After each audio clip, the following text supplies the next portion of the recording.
Donc on a vu le premier principe qui était le principe S, Single Responsibility Principle.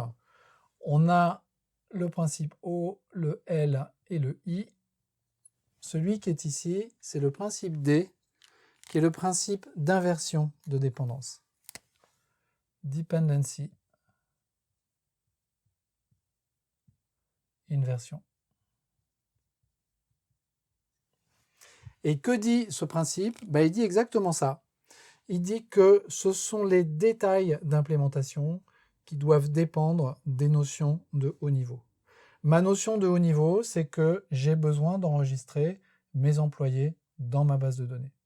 Le détail d'implémentation, c'est que cette base de données, c'est une base de données MySQL. Ça pourrait être une base Oracle ou une base SQL Server ou une base NoSQL. Ça, c'est un détail d'implémentation. Dans la version précédente, ma classe employee, qui est une classe qui encapsule des règles métiers de mon application, dépendait en fait du fait que mon application est construite sur MySQL.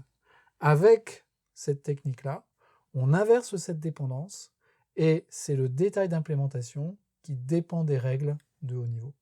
Ce principe D de Dependency Inversion, donc qui fait partie des principes solides, il a pour impact, celui que l'on vient de voir, c'est que quand on veut changer un détail d'implémentation, ça n'a en fait d'impact sur aucune des parties de l'application. Si je veux remplacer MySQL par SQL Server ou par Oracle, ça n'aura aucun impact sur la classe employee, et donc les gens du web et des ressources humaines ne seront pas impactés.